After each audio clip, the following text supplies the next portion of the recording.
Hi, it's Dr. Ron here, and today let's talk about distraction.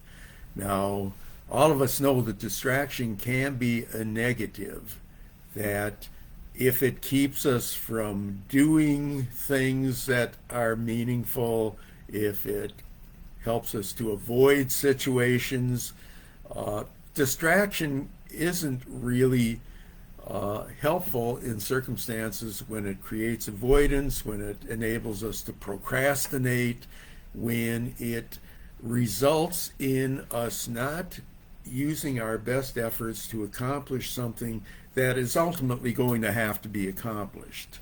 But sometimes distraction gets a bad name where it can be a good thing. We know, for example, that distraction can be very helpful when we're trying to break habits. So that if we want to avoid overeating, for example, if we can create situations in which we're distracted from thinking about food in between meals, either because we're physically someplace else or because we're getting really into a project that is interesting to us. That can be helpful.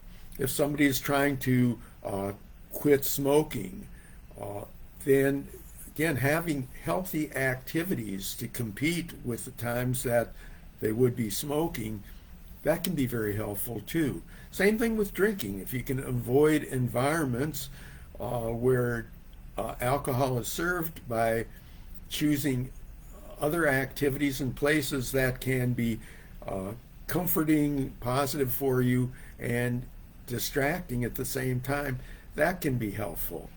Also, even if we're working on a project and we feel stuck, then sometimes we can benefit by doing time limited distraction, saying, okay, for the next half hour, I'm not going to work on this project. I'm going to do this, and I'm going to clear my mind from the project.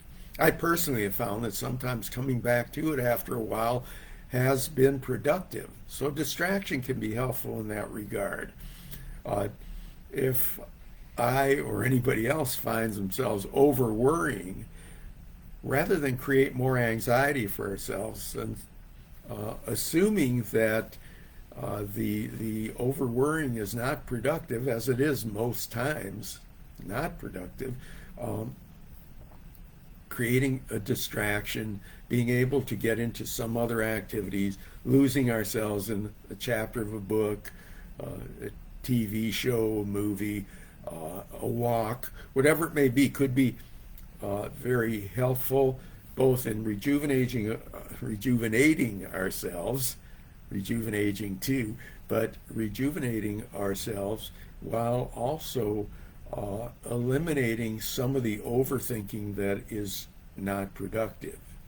So that distraction can be a positive, but it should be used with some thought behind it. You know, why are we distracting ourselves? Why are we choosing to do this?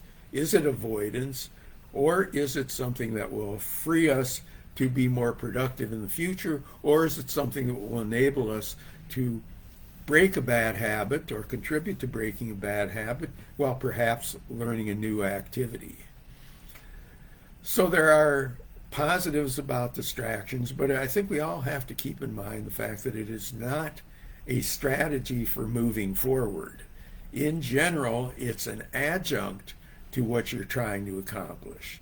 So keep in mind uh, distraction as kind of a strategy doesn't work.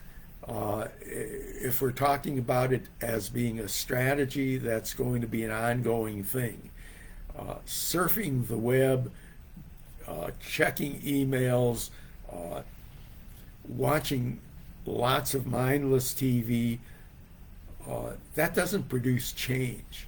It produces a new form of distraction and negative behavior. So if we catch ourselves distracting ourselves, then I always encourage asking, why am I doing this? What is the purpose of it? Is it being helpful? And is there a time limit to how long I'm going to stay in this particular activity, particularly if it interferes with the completion of a task or moving forward with a proactive and positive direction to our lives. Think about it. Be glad to hear from you in the comments or at the mental health gym, and looking forward to interacting with you again around a different topic next time.